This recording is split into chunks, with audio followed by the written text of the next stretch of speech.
Hablamos de...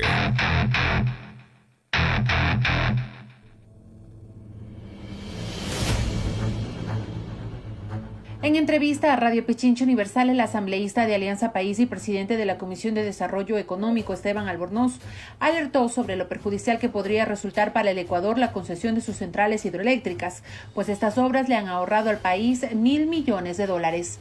Destacó que el presidente de la República, Lenín Moreno, y el exministro de Energía, Carlos Pérez, le mintieron al país cuando aseguraron que existían graves problemas en las centrales como Coca-Cola Sinclair, Termogas Machala o la refinería de Esmeraldas, pues eran inconvenientes que podían superarse con decisión política y sin necesidad de concesionar.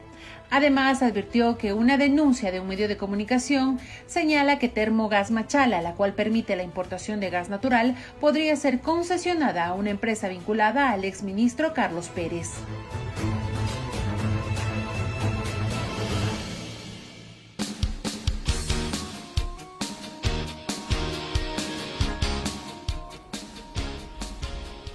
7:45 a.m, 7:45 en Punto Noticias, primera emisión. Saludamos con Miguel Calahorrano, exministro de Electricidad. Ingeniero Calahorrano, buenos días. Gracias por acompañarnos en vivo y en directo aquí en nuestros estudios.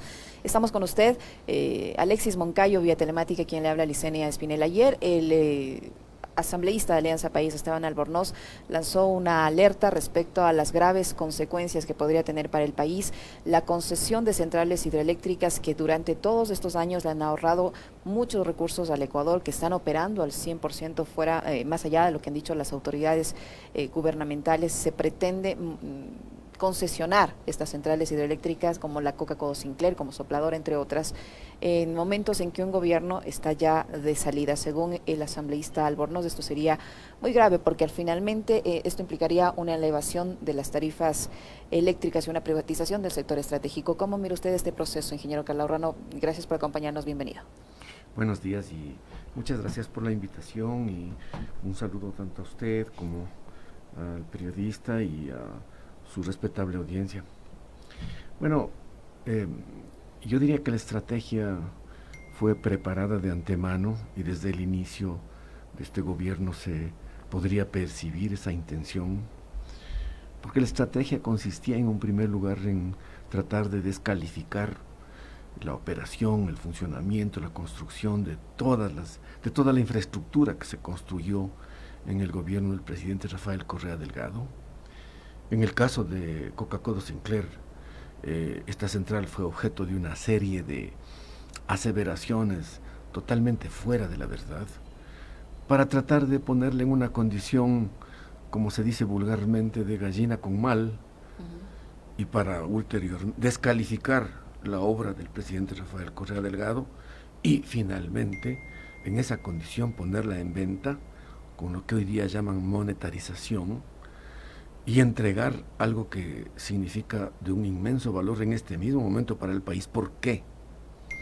Mire, el país cuenta con el CENACE, que es el Centro Nacional de Control de Energía, y este emite unos informes, o sea, informes oficiales, y si uno se revisa esos informes, uno se puede constatar que en el año 2016, Coca-Cola Sinclair generó 3.120 gigavatios hora.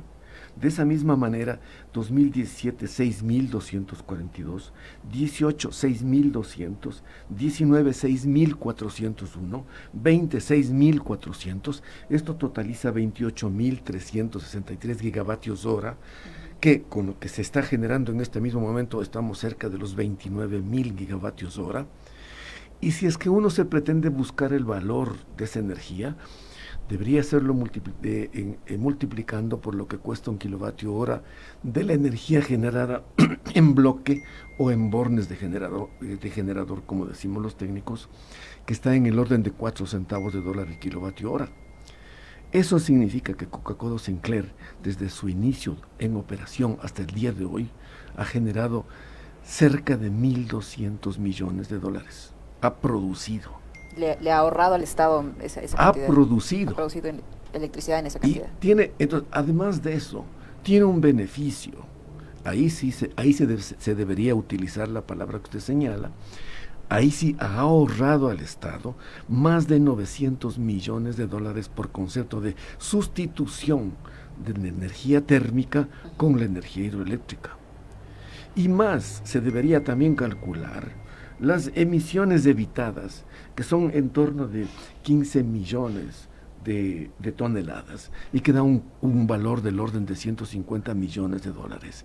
Es decir, estamos hablando de que Coca-Cola Sinclair ha generado en producción más beneficios, algo que supera los 2.100 millones de dólares, para lo que fue un costo de cerca de 2.600 millones de dólares, que haría que en muy breve tiempo la central habría ya devengado su inversión.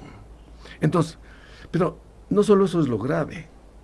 Coca-Cola Sinclair es el ariete de todo un juego de centrales que se realizaron en la época del presidente Rafael Correa, que le han puesto al país en una nueva situación. En este mismo día, si usted revisa el sitio web del SENACE, se puede encontrar que Coca-Cola Sinclair está generando el 36% de la energía que se entrega al país. Es decir, el peso de la energía de Coca-Cola Sinclair es gravitatorio en lo que significa el suministro de energía al país en este mismo momento, porque de hecho ya superó a Paute Molino. Sí, adelante, por favor. Ingeniero, a propósito de ese 36% de generación eléctrica que permite Coca-Cola Sinclair, ¿es verdad que el Ecuador, gracias a la puesta en funcionamiento de, por ejemplo, Coca-Cola, ahora mismo es exportador de energía, y esa exportación a Colombia y a Perú, cuántos ingresos le ha generado al país y qué beneficios tiene eso para el país? Lo que usted acaba de señalar es muy cierto y es muy fácil de constatar, insisto, con los informes del SENACE.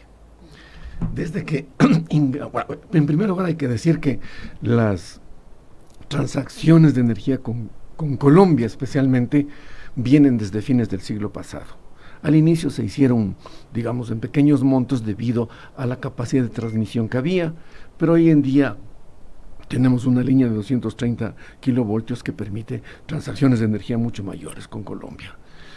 Pero se puede constatar, de acuerdo con los informes del SENACE, que justamente a partir del ingreso de Coca-Cola Sinclair se cambia, porque antes nosotros mucho más importábamos que exportábamos a Colombia. Claro. Nosotros le asistíamos a Colombia en momentos en que, por ejemplo, cuando ellos tenían su problema guerrillero, pues se afectaban las torres de transmisión y ellos requerían energía de una manera urgente. Así se les entregaba energía por corto tiempo hasta que ellos restauren su servicio.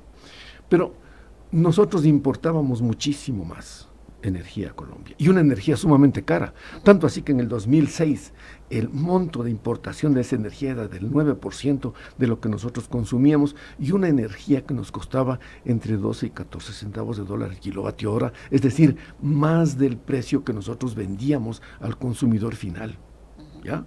Solamente la energía que importábamos. A eso nos condujo el neoliberalismo. Pero cuando ingresa el Coca-Cola Sinclair en el año 2016, se da un vuelco radical. Y desde entonces, el país es quien más exporta a Colombia, y se puede sacar más o menos un valor del orden de 150 millones de dólares por concepto de exportaciones a Colombia, que eso va a beneficiar obviamente a la balanza de pagos del Ecuador, que tanto necesita, ¿no? Entonces, la afirmación que señala el señor periodista Alexis es absolutamente cierta, ¿no? Pero eso se constata en el caso de Coca-Cola Sinclair de esta manera. Y por supuesto que estamos en posición de no solamente exportar más energía a Colombia, sino también a Perú. Pero esto es producto, insisto, no solo del ingreso de Coca-Cola Sinclair, sino de toda la infraestructura que se puso en marcha a partir de la presidencia del doctor Rafael Correa Delgado, y que incluye, entre otras obras, una que para mí es una de las obras más queridas del Sistema Nacional Interconectado. Mucho, digo así porque yo soy un viejo batallador del Sistema Nacional Interconectado, como hay miles en el país, y que nosotros desde hace 30 años queríamos que se construya Paute-Mazar, y Mazar se terminó de construir en el año 2010 con una aportación del orden del 82% en financiamiento, con la presidencia del doctor Rafael Correa Delgado. Ahora, ingeniero Calahorrano, ¿cómo entender entonces que central, por ejemplo, que es la más emblemática, Coca-Cola Sinclair, produce el 36% de energía del país, está ahorrándole al Estado miles de millones de dólares, ha causado un beneficio a los ciudadanos porque ya no tenemos que comprar la energía o importarla de otros lados.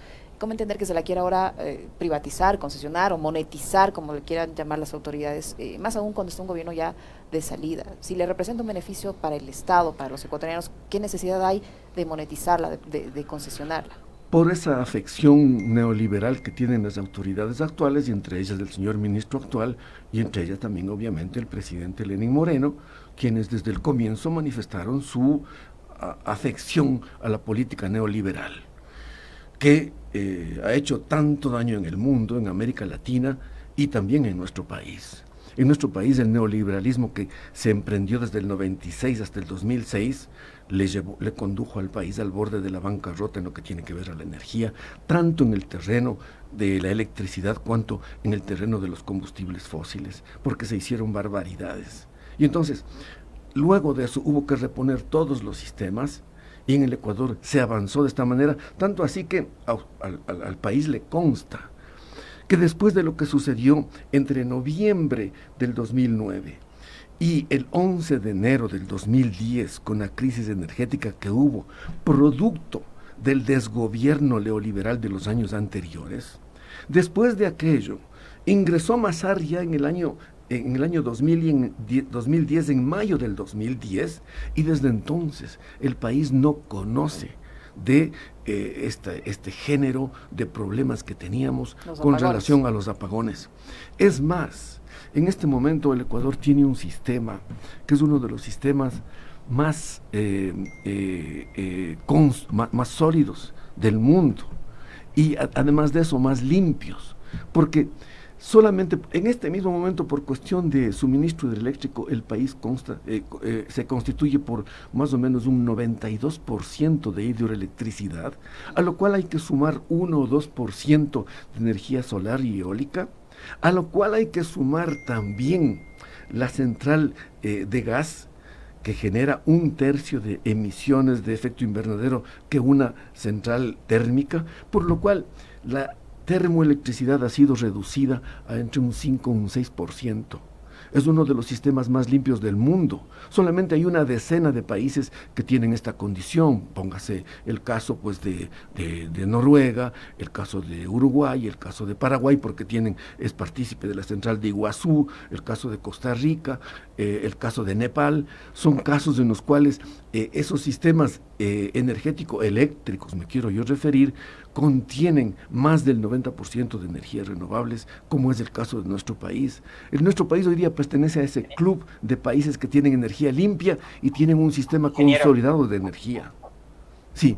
Yo quisiera algo que también lo conversábamos ayer con el asambleísta y exministro de Electricidad, el ingeniero Esteban Albornoz, y es también vinculándolo un poco con la pregunta que le formulaba hace unos segundos Licenia, de que si Coca-Cola y otras empresas hidroeléctricas le están facilitando al Estado toda esta generación de energía y además ingresos importantes por materia de la exportación de electricidad a los países vecinos, ¿por qué se las quiere vender? Y yo le quiero mencionar un pasaje de la conversación de ayer a propósito de mensajes que también recibimos de nuestra audiencia que están pilísimas con la entrevista, ¿no? Y están conectados con el tema y preocupados además por este intento de privatizar bienes públicos y además de estratégicos. Y es este gobierno y la prensa que se ha hecho eco de las mentiras de este gobierno, nos dijeron que la refinería de Esmeraldas estaba a punto de explotar y que Coca-Cola Sinclair tenía una cantidad de fisuras, de grietas en la estructura y que el río se le iba a ir cebando y que la estructura de Coca-Cola iba a ir a parar en el río Napo. ¿Qué pasa finalmente con el proyecto? Vemos que está funcionando, usted nos dice 36%. Es decir, que durante estos 3 años le mintieron al país. O al menos le dijeron la verdad a medias. Porque sí, existen las microfisuras, pero nunca han dicho cuánto ha estado generando Coca-Cola Sinclair. Han encubierto esto. Y esto es tan sencillo de encontrar como que si se busca en la página del SENACE, y ahí ahí he encontrado yo los datos que estoy diciendo. Es decir, el Coca-Cola Sinclair ha venido trabajando tiene más o menos entre 200 y 300 paradas al año, porque obviamente que están haciendo la resolución de estos problemas en las tuberías de presión, de las microfisuras, y claro que tienen que parar en ciertas partes de la central, y por eso es que la central ha bajado lo que se denomina su factor de planta y está trabajando al 48%, y así, en esas condiciones, genera más de 6.000 gigavatios hora al año. Cuando la central esté en condiciones como para las que fue diseñada, que es con un factor de planta del 80%, entonces vamos a poder constatar que va a generar más o menos en orden de 7.500 gigavatios hora, porque esto es otra de las cosas que les decía. Mucha gente decía, no hay agua. Es una barbaridad que se haya construido una central hidroeléctrica de 1.500 megavatios porque no hay agua. Además de eso, hubo un exministro del presidente León Febres Cordero, me parece que es el doctor Fernando Santos Alvite, que dijo, ¿cómo se puede construir una central junto a un volcán? O sea, si nosotros vamos a actuar con el criterio de no construir una central o una gran obra de este género junto a un volcán, no podríamos construir nada, absolutamente nada en este país, porque este país está preñado de 90 volcanes, de los cuales 60 son activos, pues. Además de eso está cruzado de fallas tectónicas que hace que nosotros tengamos graves problemas, y todo esto por el fenómeno de la subducción de la placa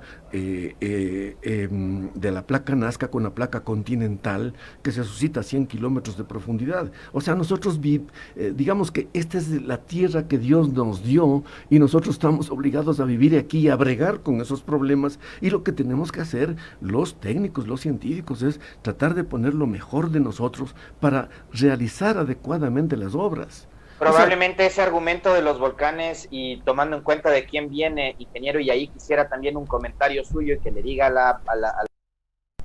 si es o no es así, si no usted me corregirá si es que me equivoco, probablemente tiene que ver con que las barcazas y la adquisición de diésel importado para poner a funcionar ese sistema termoeléctrico beneficia a alguien, ¿no?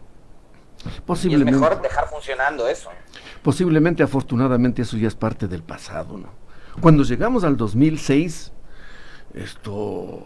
la hidroelectricidad estaba en el orden de 43%, y de igual manera la termoelectricidad estaba en el orden del 50%, y la energía importada estaba en el orden del 9%, energía sumamente cara, insisto, porque nos costaba entre 12 y 14 centavos de dólar el kilovatio hora.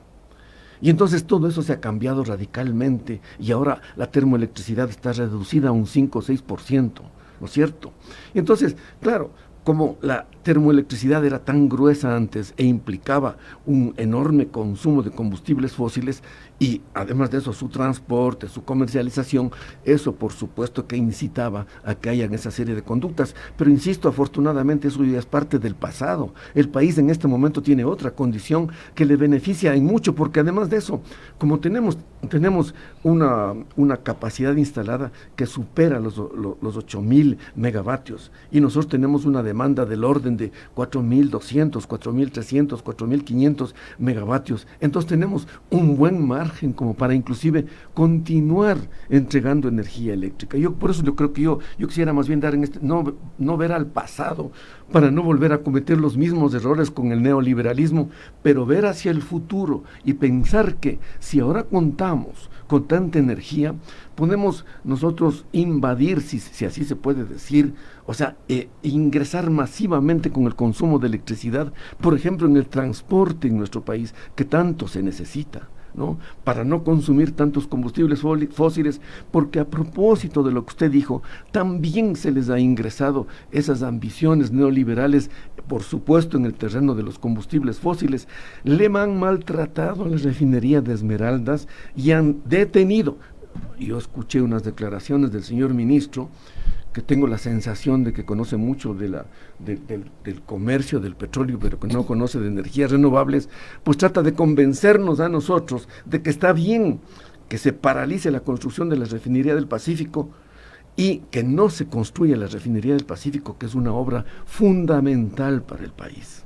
Este país no puede vivir sin mantener bien sus refinerías y sin incrementar su capacidad de refinación, porque tenemos que desde el año 2009 nosotros tenemos que importar derivados, especialmente para el transporte pesado y liviano. Entonces, si es que eso tenemos que hacer, se dice vulgarmente, estamos nosotros exportando choclos para comprar humitas, ¿no? Pero el problema es mucho más complicado que eso. La refinería del Pacífico tiene que hacerse sí o sí, y el ministro viene a decirnos que quieren convertir en un campo de energía solar, cosa que es absurdo desde todo punto de vista técnico. Eso y que estas decisiones se tomen cuando el gobierno de Moreno está de salida, ingeniero, ¿qué es lo que nos hacen pensar a los ecuatorianos? O sea, estas decisiones deberían dejarlas que las tome un gobierno legitimado, elegido democráticamente, y estamos a 4 meses de que Moreno se vaya a la casa. ¿Por qué toman o por qué quieren tomar estas decisiones de última hora? Y lo otro, ¿cuáles serían las consecuencias de la privatización de este tipo de bienes? Sí llama la atención que se busque tomar estas decisiones en medio de un periodo que de alguna manera es turbulento como este periodo electoral, ¿no? Y que un poco como que les crea una cortina de humo que les permitiría hacer estas barbaridades. ¿Se puede concluir con este proceso en apenas 5 meses más o menos que le queda al gobierno? No creo yo, porque son procesos sumamente complejos estos. Yo no creo. Pero bueno, o sea, han hecho cosas peores, ¿no? Con la Constitución, o sea, estamos hablando de algo que, de acuerdo con los artículos 313 al 318 de la Constitución, no puede ser privatizado, ¿no? Y entonces han hecho barbaridades con la Constitución. No sé, pues, o sea, yo creo que se deben sentir capaces de hacer barbaridades como esta. Esto afectaría gravemente al país, porque es absurdo vender un sistema, no solamente el sistema eléctrico, sino también el sistema de telecomunicaciones, el sistema los sistemas de producción de combustibles fósiles. Los campos petroleros les han puesto el ojo a los campos más importantes y más productivos. Y entonces, yo creo que el pueblo no debería permitir, ¿no? Deberíamos un poco ser conscientes de lo que está sucediendo, y el pueblo debería convocarse para impedir esto, porque esto no va a ser otra cosa sino conducir al país a una nueva situación muy grave como a la que condujo el neoliberalismo desde el 1996 hasta el 2006, ¿no? ¿Esta concesión, esta monetización implicaría directamente un incremento en las tarifas de consumo eléctrico? Es posible que sí, porque mire, ahora nosotros tenemos un sistema muy especial para la determinación de los precios, ¿no? Teníamos bastante energía termoeléctrica, como ya he señalado, y dentro de eso teníamos unos generadores que nos producían en algunos casos hasta 25 centavos de dólar el kilovatio hora, 15, 20, 12, 14, ¿no? O sea, mucho más del precio en que nosotros vendíamos. Todo esto ha sido eliminado ya y quedó para el pasado, como he señalado. Pero,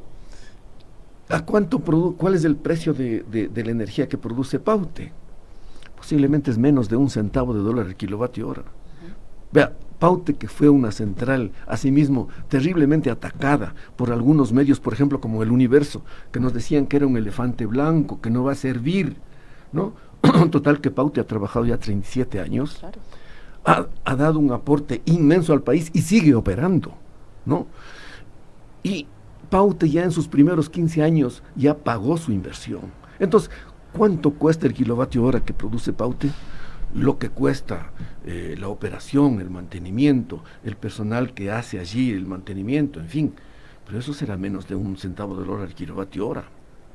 El Coca-Cola Sinclair posiblemente está costando ahora 4 centavos de dólar al kilovatio hora, pero poco a poco va a ir disminuyendo en la medida en que se pague lo que hay que la inversión. Entonces, lo que sucede es que nuestro sistema es bastante especial porque se hace una licuación, una licuefacción, digamos así, de todos los precios de las energías que se producen, y de allí sale un precio que luego se establece como energía en bloque, y luego a eso se suma el precio del transporte, y a eso se suma el precio de la distribución, y eso da como resultado, ¿no es cierto?, los precios de la energía residencial, comercial, industrial, ¿eh? Entonces, por supuesto, pues, o sea, si ahora nosotros estamos produciendo con nuestras empresas, como en este caso la CELEC, a un precio que es un precio directo del precio del productor, ahora vuelta vamos, si es que le entregan a una empresa privada, nosotros vamos a tener que comprarles a ellos la energía al precio que ellos nos digan, pues. Y entonces, por supuesto que se podría incrementar el precio de las tarifas, pues. Es realmente absurdo. Y de esta es la manera como se mueven las empresas internacionales, en este caso, que buscan pues captar los sitios en los cuales hay elementos productivos para rescatarlos y ponerlos en su beneficio. Insisto, la central Coca-Cola Sinclair ha sido objeto de una serie de mentiras, ¿no?, que en este momento están cayéndose y que se está demostrando la verdad. Y en este momento de la verdad, la central Coca-Cola Sinclair es uno de los artífices del progreso del país, que nosotros los ecuatorianos nos tenemos que cuidarlo y guardarlo para continuar en una nueva senda de progreso que yo creo que debe abrirse a partir del fin de este gobierno. Muchísimas gracias al ingeniero Miguel Calahorrano, exministro de Electricidad. Ustedes la han escuchado y sacan sus conclusiones. Con 11 minutos. Muchísimas gracias, ingeniero, por habernos acompañado. Alexis. Muchas gracias. Muy amable, ingeniero. Muy gentil. Muchas gracias.